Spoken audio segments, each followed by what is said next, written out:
各位朋友，在伊朗的霍尔木兹海峡呢，印度呢觉得自己屌大，他跟那个伊朗不是买这个石油嘛，而且他跟美国的关系也不错嘛，所以印度的船只觉得自己又行了，就在霍尔木兹海峡内，在美军的眼皮子底下就去伊朗装石油。不过这玩意儿也没办法，因为印度现在是太缺能源了。然后国内呢，现在呢，这个又高温都40-50度了，那印度人又没有电，因为也缺那个原油，也缺天然气，也缺电。好家伙，没办法。但是呢，这个所谓的美国盟友啊，还真不给莫迪老仙儿面子呀！4天内3次攻击印度的货船，而且造成了印度的船员死伤失踪了好几人了，都快所以印度的莫迪老仙儿急眼了。我们看看美国的中央司令部放出来的打击印度货船的视频吧，专找着那个轮机舱打呀，这是一点都不客气呀！这次攻击就造成了至少3名印度的船员失踪了，这只是一次的，4天内3次打击。我们来聊一个可能很多朋友还没太注意，但在印度国内已经炸开了锅的话题。我今天在浏览国际新闻的时候看到了一个节目，是 World Affairs by Unacademy 这档媒体的一期报道。这期节目讲的事情，说实话让我挺震惊的。他说的是什么呢？简单概括一下，就是最近短短几天之内，美国在中东地区的一系列军事行动已经造成了多名印度船员伤亡。这引发了印度国内舆论的强烈愤怒，而且更让人担忧的是，印度政府的外交交涉似乎完全没起作用。就在外交官们还在谈的时候，新的袭击又发生了，这到底是怎么回事？美国为什么要攻击这些船？印度又是什么反应？今天我就结合我看到的那期节目内容，跟大家详细的聊一聊这里面的来龙去脉。第一部分，事件起因与3次袭击细节。好，我们先来看一下具体发生了什么。根据这个节目里的报道，事情是从6月8号开始，在短短4天之内连续发生了3次针对商船的袭击，而这3次袭击有一个非常共同的特点，就是被攻击的船上印度船员的占比都非常高，甚至可以说是最多的。第一次袭击发生在6月8日，一艘叫空马利沃克斯的船遭到了攻击，当时船上一共有24名印度船员。幸运的是，这次袭击没有造成人员死亡，所有人都幸存了下来。可以说这算是一次警告，但印度国内其实已经因此开始紧张了。但真正让事情变得严重的是第2次袭击，发生在6月9日到10日左右。这次被攻击的是一艘叫空塞特贝洛的船，情况就惨烈多了。这艘船上同样有24名印度船员。袭击发生后，虽然救起来了21个人，但是有2人被确认死亡，还有1个人至今下落不明，处于失踪状态。节目里特别提到了一位遇难者，一个23岁的年轻小伙子，来自喜马希尔邦，名字叫阿迪亚·夏尔马。他的父亲在找到尸体时说的话，真的让人心里很难受。另外2位不幸遇难的，据说是一位叫希瓦南德·乔拉西亚的发动机装配工和一位叫帕特纳拉·苏雷什的总工程师。就这么一夜之间，3个印度家庭破碎了。而最让人无法接受的是什么呢？是美国那边对此事的反应。根据节目里说的，美国的一个相关机构在他们自己的网站上或者通过视频发布了他们如何袭击这艘船的过程，就好像是在展示自己的战果一样。当时船上的发动机舱被精准打击，大家可以想象一下，在那么一个封闭空间里，正在工作的船员们面临的是什么？而美国方面非但没有感到任何羞愧，反而把袭击视频给公开了。这种态度，说实话，任何国家看到自己公民这样被对待都不可能无动于衷。还没完，更让印度人愤怒的是，第3次袭击就发生在6月11日当天，也就是印度政府刚刚表达完关切，召见了美国外交官之后，这次遭殃的是一艘叫 MT 加尔维尔号的船，船上有20名印度船员。袭击方式跟第2次如出一辙，同样是针对发动机舱的攻击，同样发生在阿曼海岸沿线。大家能想象那个画面吗？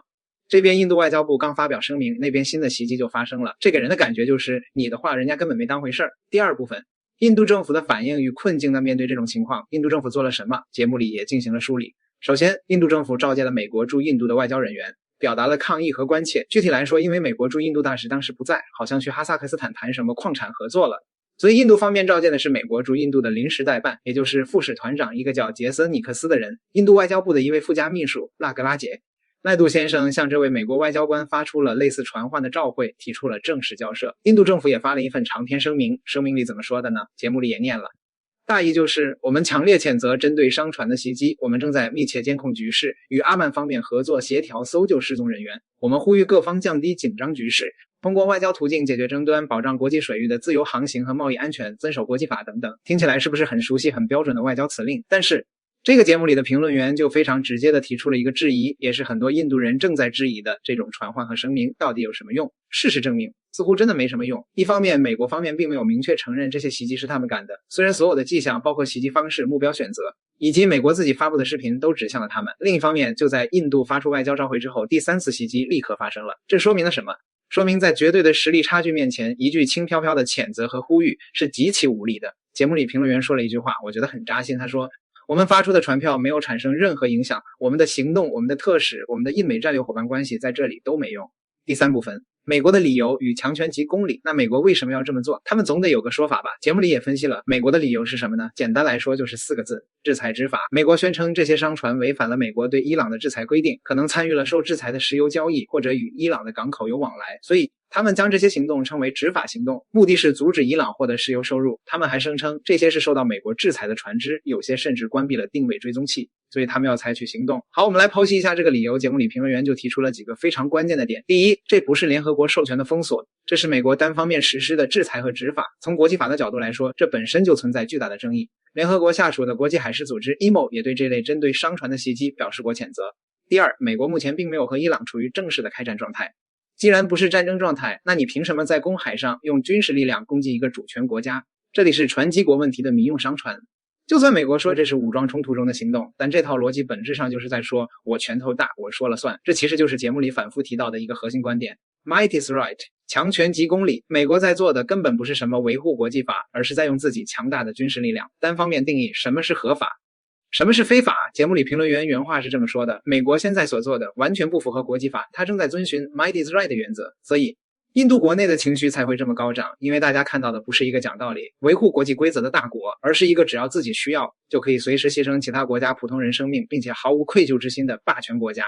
第4部分，印度的无奈与更深层的悲哀。那么最悲哀的地方在哪里呢？在于印度现在的处境。节目里的评论员非常清醒地指出了这一点。他说印度能怎么办？印度想跟美国正面硬刚吗？绝对不想，也绝对没有那个实力。那剩下的路只有一条，外交。但外交这条路现在看起来也走不通，因为印度能做的无非就是一步步升级外交抗议的层级。一开始是召见代办，下一步可能就是外交部长苏杰生直接给美国国务卿卢比奥打电话。但就算打了电话又能怎样？苏杰生可能会说，你们做的事情我们国内反应非常大，会影响到我们两国之间的关系，请你们慎重考虑。可是美国会听吗？节目里的评论员很悲观的预测，他认为这不会产生什么特别的影响，因为美国现在正深陷于伊朗的对抗之中，而且中期选举快到了，他们无论如何都要坚持自己的制裁政策，展现出强硬姿态。跟这些核心利益比起来，印度人的生命、印度人的愤怒，在美国的决策天平上分量可能真的微不足道。评论员甚至提到，印度最多也就是在相关海域象征性的部署一点海军力量，表明我们在监控，但也仅此而已了。印度绝对不希望跟美国发生任何直接的对峙或冲突，所以这就形成了一个非常无奈的局面。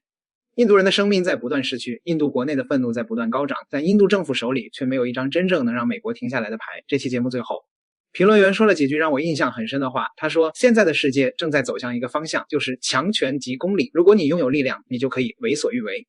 在这样的世界里，只要你的恐惧没有进入对方心里，这种事情就会不断的发生。而对于印度来说，想要制造那种能让美国忌惮的恐惧，还需要很多年，还有很长的路要走。好了，朋友们，这就是我看了 World Affairs by Unacademy 那期节目之后给大家梳理出来的内容。说实话，看完这个我心里也挺复杂的，一方面为那些无辜丧生的印度船员和他们背后的家庭感到难过，另一方面也看到了一个新兴大国在国际政治现实面前的无力感。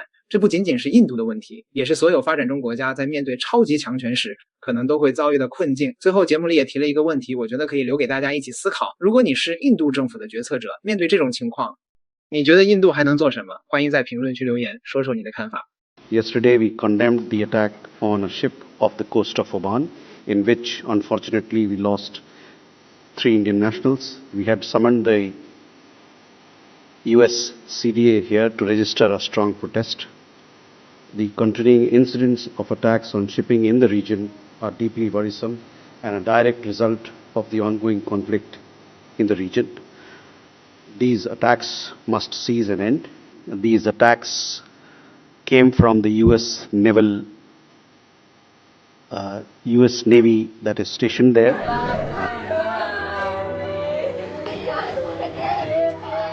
इसकी पूरी इंक्वायरी की जाए और जो भी दोषी है उसे कड़ी से कड़ी सजा दी जाए। हमारा तो दिल खत्म हो चुका है, मैं इतना कहना चाहता हूँ। ना हम से बात भइल पूछना के बाबूजी का हाल चाल बा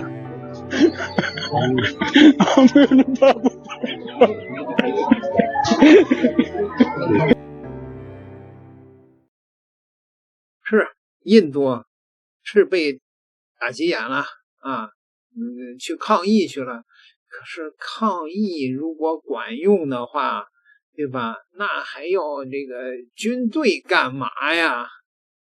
印度又能怎么办呢？